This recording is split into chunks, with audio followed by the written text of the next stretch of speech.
بسم اللہ الرحمن الرحیم نحمدہ ونصلی علی رسولہ الکریم۔ دوستو بزرگوں، ہمارا الحمدللہ جو ہمارے سیرت کا موضوع چل رہا تھا، ولادت سے لے کے آپ علیہ الصلوۃ والسلام کی 6 ہجری تک صلح حدیبیہ کے موقع تک ہم نے سارا پڑھ لیا تھا۔ تو صلح حدیبیہ میں آپ علیہ الصلوۃ والسلام کو جو ان کے صلح تھی، جو معاہدہ تھا، معاہدے میں ایک چیز ان کی یہ تھی کہ اس سال آپ واپس جاؤ، اگلے سال آپ 3 دن کے لیے مکے میں آئیں گے امن کے ساتھ، ہم آپ کو کچھ نہیں کہیں گے۔ اور یہ ہمارا معاہدہ جو ہے وہ 10 سال تک چلتا رہے گا، 10 سال تک۔ اس میں یہ بھی تھا معاہدے میں کہ آپ کا کوئی اگر مسلمان ہمارے پر مرتد ہو کے اگر آ گیا تو ہم اس کو واپس نہیں کریں گے۔ ہمارا اگر کوئی قریش اگر آپ کے پاس مسلمان بن کے آ گیا تو آپ ہمارے قیدی کو واپس کریں گے۔ اور اس کے بعد یہ بھی اس میں شرائط تھی کہ جو بیچ والے لوگ ہیں وہ آزاد ہیں، کہ باقی جو قبیلے ہیں وہ آزاد ہیں۔ اگر اس نے قریش کا حریف بننے کی تو مسلمانوں نے اگر اس پہ حملہ کیا تو یہ قریش کے حریف تھے تو معاہدہ ٹوٹ جائے گا۔ اگر مسلمانوں کا کوئی حریف بننے، کوئی قبیلہ حریف بننے کی کوشش کرے، کوئی بنے، تو قریش اس پہ حملہ کریں گے تو یہ معاہدے سے نکل جائیں گے، کوئی کسی کا ساتھ نہیں دے گا۔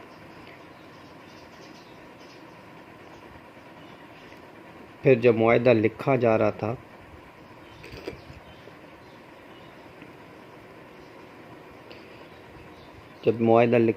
اس میں بھی اللہ کی بڑی حکمت تھی، اللہ پاک جل شانہ بڑی حکمت تھی معاہدے میں اور ان ساری چیزوں میں، صلح حدیبیہ میں بھی۔ تو حکمت، جب معاہدہ لکھا جا رہا تھا تو پہلے لکھا بسم اللہ، حضرت علی کرم اللہ وجہ نے لکھا بسم اللہ الرحمن الرحیم، تو انہوں نے رحمان الرحیم کو تو ہم نہیں مانتے، بسم اللہ بسم اللہ یہ لکھو۔ حضرت علی کرم اللہ وجہ نے وہ لکھا، پھر آگے کہا محمد رسول اللہ کی طرف سے اور قریش کے بیچ میں معاہدہ ہو رہا ہے۔ سہیل بن عمر نے کہا نہیں، ہم تو محمد کو مانتے ہی، ہم تو محمد کو محمد بن عبداللہ مانتے، رسول تو مانتے ہی نہیں۔ تو حضرت علی کرم اللہ وجہ نے فرمایا کہ نہیں، میں یہ نہیں کاٹوں گا۔ آپ نے فرمایا علی کاٹو، حضرت علی کرم اللہ وجہ نے اللہ کی قسم میں نہیں کاٹوں گا، کیونکہ محبت تھی، اللہ کے رسول کا نام لکھ کے کیسے میں کاٹوں۔ تو پھر اس کے بعد نبی پاک صلی اللہ علیہ وسلم نے فرمایا علی کہاں پر لکھا ہو آپ بتاؤ تو میں اپنے ہاتھ سے اس کو کاٹ دوں۔ اور یہ محبت کی ہے۔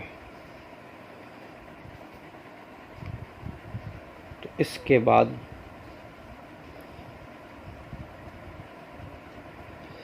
اس سال واپس جانا ہے آپ لوگوں مسلمانوں کو، یہ بھی اس تحریر میں تھا۔ تو 2 قبیلے ایسے تھے جو مسلمان ہو گئے تھے، ایک قبیلہ مسلمان ہوا تھا، دوسرا قبیلہ جو ہے وہ اس میں قریش کا حریف بنے، ایک قبیلہ جو ہے وہ مسلمانوں کا حریف بنے، اور بنی خزاع والے مسلمانوں کے حریف بنے، اور بنو بکر یہ قریش کے حریف بنے۔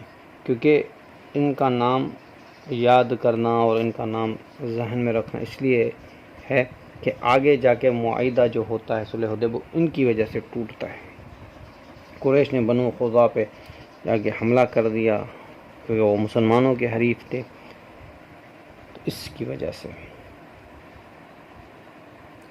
پھر حضرت عمر رضی اللہ تعالیٰ عنہ حضور اکرم صلی اللہ علیہ وسلم کے پاس آئے، کہنے لگے یا رسول اللہ آپ نے کہا تھا کہ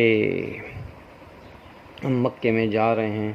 آپ نے فرمایا ہاں عمر، میں نے تو کہا تھا ہم مکے میں جا رہے ہیں.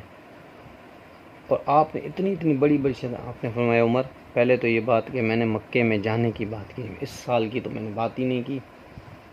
جائیں گے انشاءاللہ مکے میں، اس سال نہیں تو اگلے سال. اور پھر دوسری بات کیا ہوئی کہ آپ ایسے کر کے کیسے آپ نے ان کی شرطیں مان لی. تو حضرت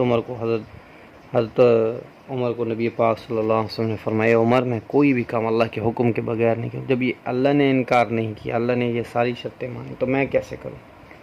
حضرت عمر رضی اللہ تعالیٰ عنہ حضرت ابو بکر کے پاس گئے اور حضرت ابو بکر سے بھی یہی کہا. حضرت ابو بکر نے کہا کہ بات سنو اے عمر، اللہ کے رسول نے کہا پر اس سال کا تو نہیں کہا. وہی جواب دیا جو اللہ کے رسول نے دیا.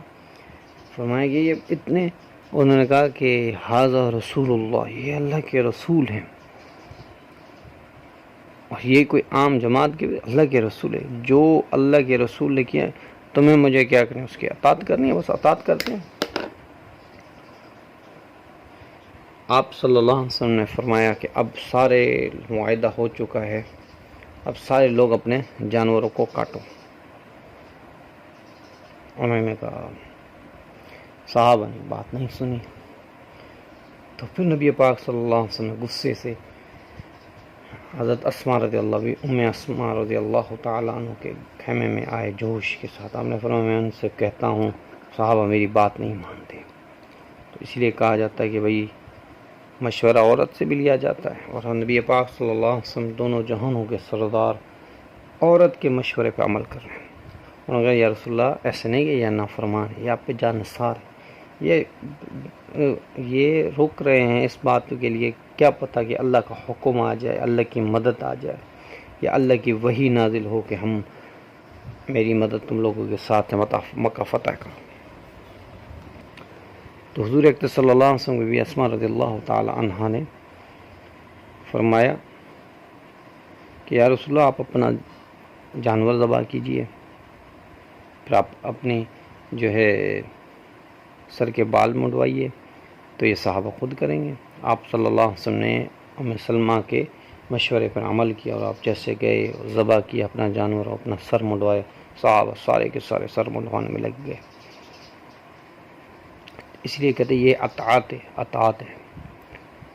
سیرت پڑھنے کا موضوع جو ہے یہ وہی ہے کہ ہمارے اندر نبی پاک صلی اللہ علیہ وسلم والی وہ زندگی زندہ ہو جائے جو اللہ کے رسول کی زندگی ہے.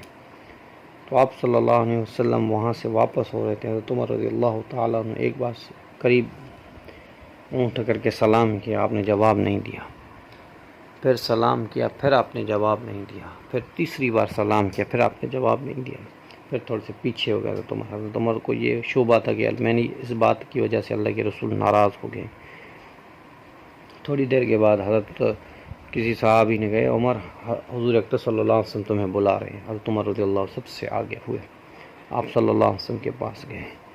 آپ نے فرمایا عمر تمہیں پتہ ہے ابھی کون سی آیت نازل ہوئی ہے؟ انہوں نے کہا نہیں یا رسول اللہ نہیں پتہ. اِنَّا فَتَحْنَا لَكَ فَتْحًا مُبِينًا، یہ آیت نازل ہوئی کہ بے شک اللہ جل شانہ نے فتح دے دی تم لوگوں کے لیے. اور فتح ایسی نہیں، فتح مبینہ دے دی، بڑی فتح دے دی اللہ نے.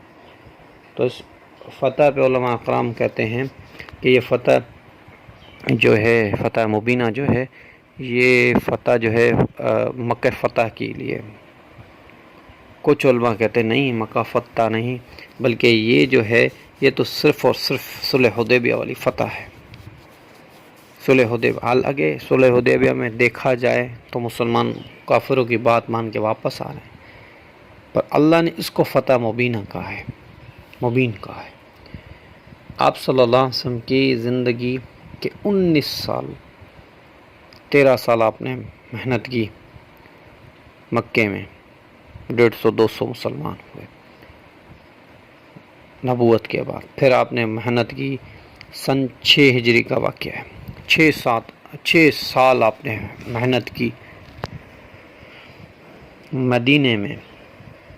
پھر بھی مسلمان کتنے ہوئے؟ 1400 آپ کے ساتھ تھے. اور ایسے ہی 1200 دوسرے ہوں گے، زیادہ سے زیادہ 3000 صحابہ ہوں گے۔ اور سن 8 ہجری میں جب مکہ فتح ہوا تو آپ کے ساتھ 10,000 کا لشکر تھا۔ ان 19 سال میں کتنا لوگ، اور ان 2 سال میں کتنا فتح مبینہ اللہ نے دے دی، وہ فتح دے دی جس کا، اور حضرت عمر رضی اللہ تعالیٰ عنہ خود فرماتے ہیں کہ جب مکہ فتح ہوا تو میں سمجھا فتح مبینہ جو ہے مکہ فتح، پھر مجھے یہ پتہ چلا، احساس ہوا کہ فتح مبینہ جو ہے وہ پہلے فتح ہوئی، حالانکہ اس میں فتح نہیں ہوئی ہے، فتح مبینہ اسی میں تھا۔ اللہ نے ایسے ان کے لیے، مسلمانوں کے لیے دروازے کھول دیے، لوگ در بدر دین میں داخل ہو رہے تھے، اور کہاں سے لوگ داخل ہو رہے تھے۔ زندگی رہے گی تو بات چلتی رہے گی۔ پھر آپ صلی اللہ علیہ وسلم مدینہ پہنچے، اور پھر مدینہ کے احوال، پھر صحابہ آئے، پھر ان کو واپس کرنے کی ساری باتیں چلتی رہے گی۔ وما علینا الا البلاغ،